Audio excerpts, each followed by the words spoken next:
Alors voilà, je suis candidate à la maîtrise en communication à l'UQAM. Je suis étudiante membre aussi de ComSanté, du Lab CMO et de la chaire de recherche sur les usages des technologies numériques et les mutations de la communication. Et comme mon titre le suggère et comme Christine le soulignait, je vais vous entretenir aujourd'hui du web social et des nouveaux espaces de communication, des autopathographies.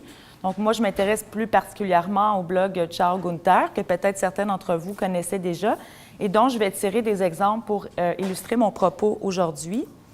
Je voulais aussi souligner que moi, je n'ai pas de résultats proprement à vous présenter. Je suis dans mon projet de recherche, donc mes exemples, ma présentation s'appuie essentiellement sur ma revue de littérature, puis une étude de cas pré-terrain que j'ai fait spécifiquement pour la rencontre aujourd'hui.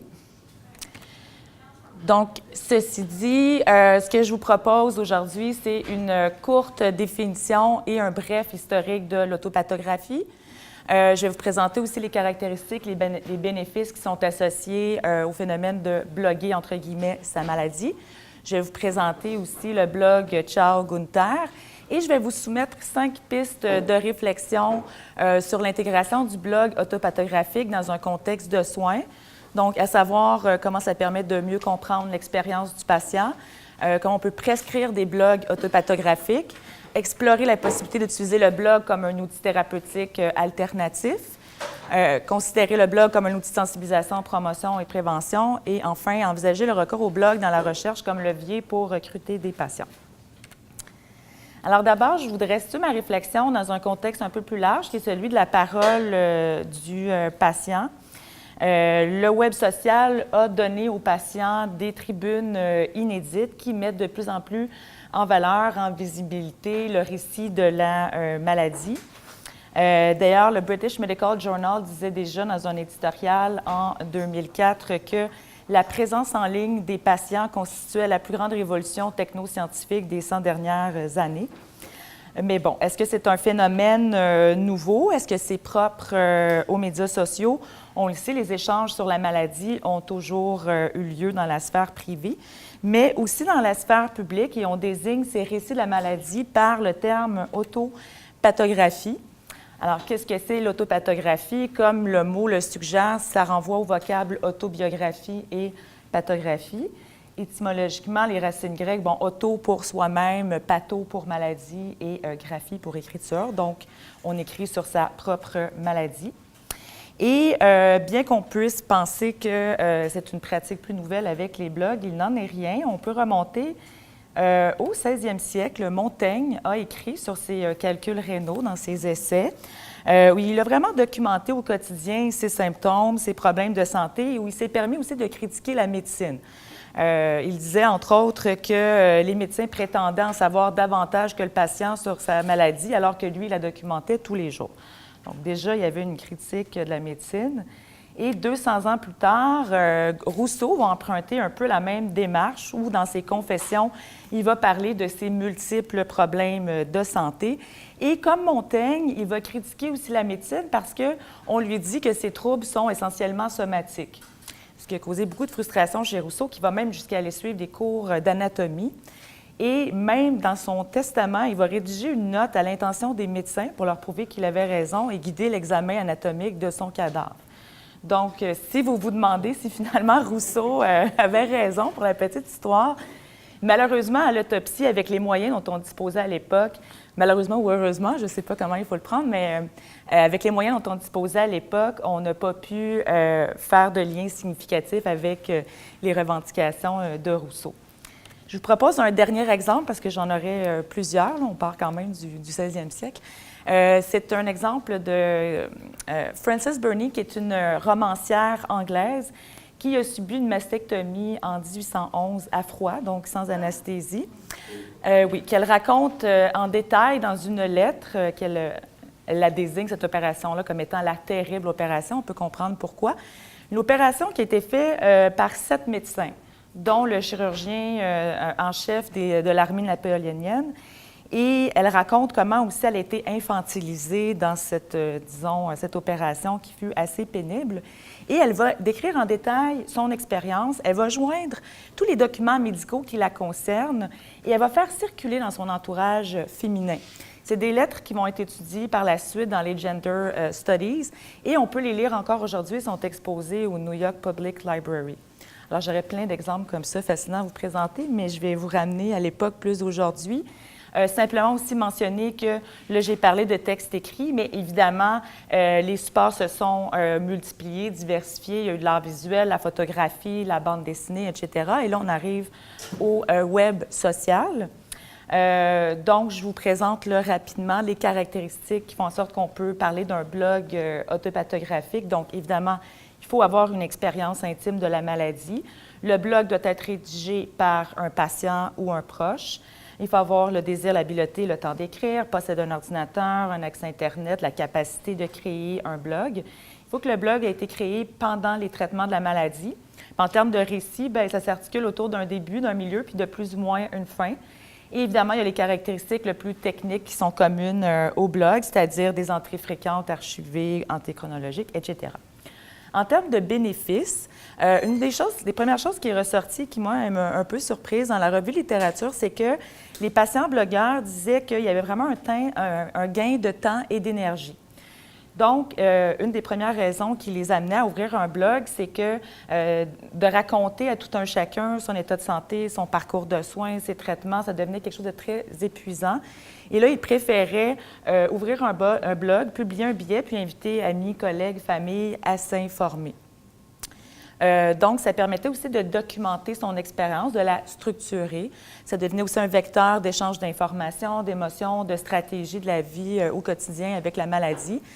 Briser l'isolement, c'est beaucoup ressorti aussi, particulièrement dans les traitements de chimiothérapie. On n'a pas d'énergie pour se joindre à un groupe de soutien, même voir ses proches, c'est très énergivore. Donc, briser l'isolement, créer des liens sociaux, diminuer la souffrance. Une forme d'empowerment aussi qui était liée à l'usage du blog. Et on rapportait aussi dans la littérature que c'était considéré comme une forme de gestion non institutionnelle de maladies graves. Maintenant, je vais vous présenter le blog Ciao Gunther. Si vous vous posez la question, Gunther, c'est le nom qu'a donné à son cancer une jeune femme qui est atteinte du cancer du sein, que vous voyez ici à l'écran, qui s'appelle Lillison. Et elle, c'est une artiste graphiste qui, à l'âge de 29 ans, a reçu un diagnostic de cancer du sein et qui a décidé de partager son expérience de la maladie sous forme de bande dessinée qu'elle publie à la fois sur son blog et qu'elle diffuse sur une plateforme Facebook où elle compte aujourd'hui près de 8000 adeptes. Donc, il y a vraiment énormément de contenu. J'ai essayé pour la présentation aujourd'hui de vous donner une idée du ton et puis un peu de sa démarche. La première illustration, peut-être, c'est écrit un peu petit là, à gauche. Vous la voyez, Lily, qui porte un casque de soldat et elle dit « Bien, moi, je me sens un peu comme un reporter. Je m'en vais au front vous faire rapport de mon combat contre Gunther, qui est son cancer. » Et elle va le faire avec beaucoup d'humour. Vous voyez l'image juste en dessous. Elle parle de sa tenue de combat, qui est la fameuse jaquette d'hôpital ouverte dans le dos.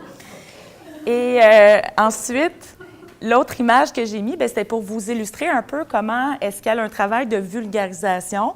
Là, elle a fait une illustration qui montre les effets secondaires qui sont associés à l'hormonothérapie. Donc, il y a quelque chose de ludique, mais en même temps, il y a vraiment de l'information médicale qui est vulgarisée, puis elle le fait vraiment dans un esprit journalistique. J'ai mis quelques exemples tirés de sa page Facebook de la réception de ce récit autopathographique. Le deuxième carré rouge ici, on voit une dame qui dit « Bien, moi, ça m'a permis d'expliquer à mes enfants de 14 et 9 ans ce qu'on allait traverser, à mieux appréhender ce que j'allais vivre et tout ça avec le sourire. » L'exemple juste en dessous, où c'est surligné en bleu, « Parfois, je relisais tes posts et visitais ta page plusieurs fois par jour. Tu le sais peut-être pas, mais tu étais la personne qui comprenait tout ce que je vivais. » Un autre exemple aussi, on dit « Ça m'a tellement fait de bien si tu savais. » Donc, il y a une réception qui est très positive de son récit autopathographique. Donc, maintenant, je me suis dit, et forcément, si le récit de la maladie est plus visible et mis en lumière, en corollaire, le travail des soignants aussi va être rendu plus visible et de son parcours de soins. Je vous ai mis quelques exemples ici pour illustrer comment les soignants pouvaient être représentés dans sa bande dessinée. Donc ici, on voit dans le téléphone, le cellulaire, c'est son docteur qui appelle. La personne en dessous, c'est sa chirurgienne oncologue. Et vous voyez, bon, on voyait les petits pointillés ici là, qui, dans le fond, illustrent son parcours dans le réseau de la santé, son parcours de soins. Là, vous voyez l'infirmière, c'est différents moments de son parcours de soins où elle reçoit une information médicale. Et au bas, vous voyez niveau de flip. Alors là, vous voyez en temps réel quelle angoisse ça peut susciter, quelle anxiété au moment où on reçoit différentes nouvelles. Et vous voyez aussi en 2 images qu'est-ce que c'est une mammographie. Je ne sais pas si vous voyez en haut, là, on voit le sein ensuite écrasé. Donc, elle transmet des informations sur son parcours de soins. On a parlé souvent, bon, il est question des médecins dans la relation soignant-soigné. Elle illustre vraiment toutes sortes d'acteurs du réseau de la santé, pas juste des infirmières, chirurgiens, oncologues, mais là, vous voyez, c'est 2 biochimistes qui viennent faire des prélèvements qu'elle rencontre, qu'elle illustre. Et elle me rapportait que, même dans le cadre de ses traitements, quand son blog est devenu populaire, elle rencontrait des soignants qui lui demandaient « Est-ce que tu vas me dessiner dans ma bande dessinée? » Donc, un autre exemple que je trouvais super intéressant, ici, elle a fait un épisode de BD pour expliquer la reproduction cellulaire cancéreuse puis le rôle du système immunitaire. Comme vous pouvez le voir, c'est que son humour habituel. Vous voyez le lapin qui représente la reproduction cellulaire non désirée.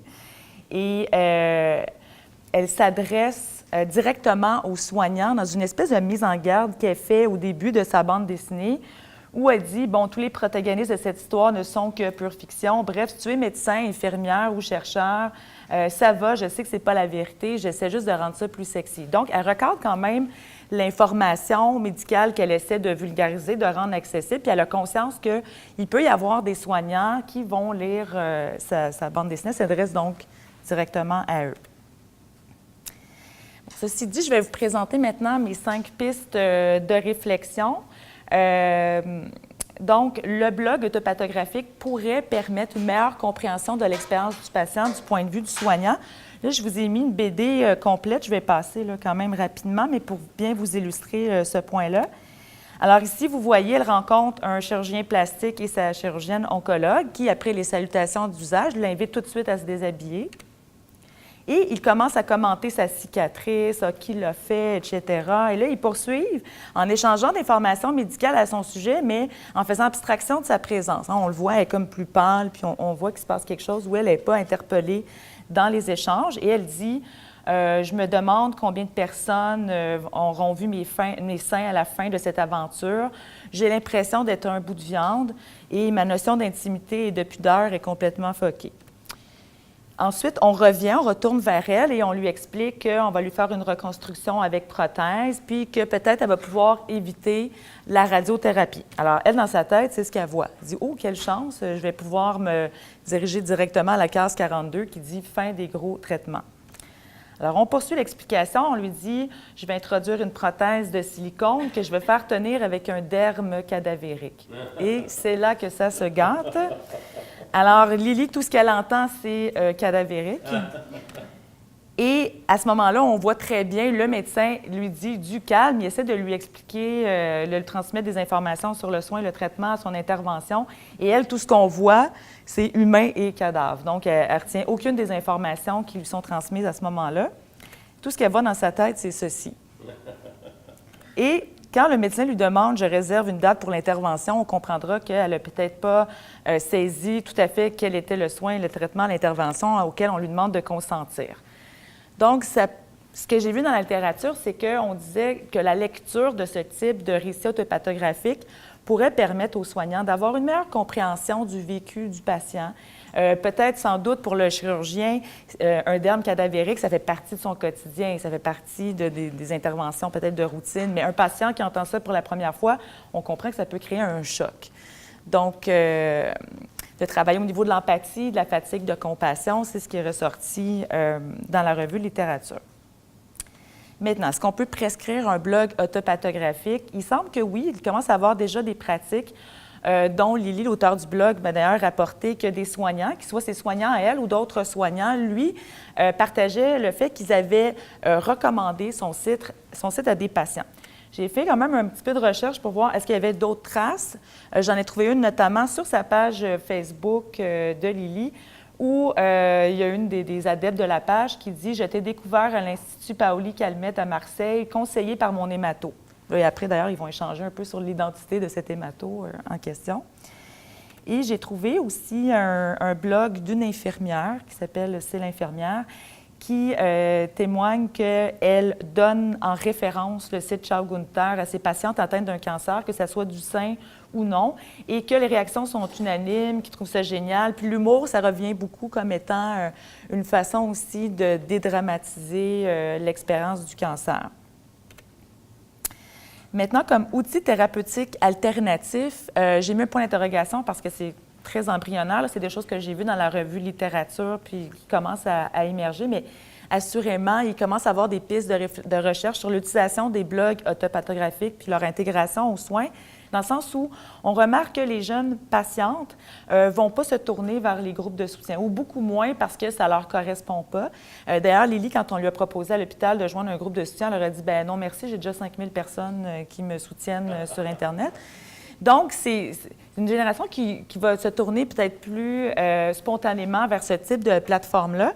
Et j'ai vu aussi qu'il y avait des expériences, notamment dans des départements d'oncologie en France, en soins palliatifs, où on utilise la démarche biographique, autobiographique dans le cadre d'ateliers, qui est un espace plus protégé, mais qu'on réfléchissait aussi à comment est-ce qu'on pourrait accompagner un patient qui souhaiterait s'exprimer sur ces plateformes-là. Donc, comme je vous dis, c'est très embryonnaire. C'est une réflexion autour de l'usage thérapeutique qui ferait partie d'un ensemble, d'un répertoire, évidemment, d'outils thérapeutiques.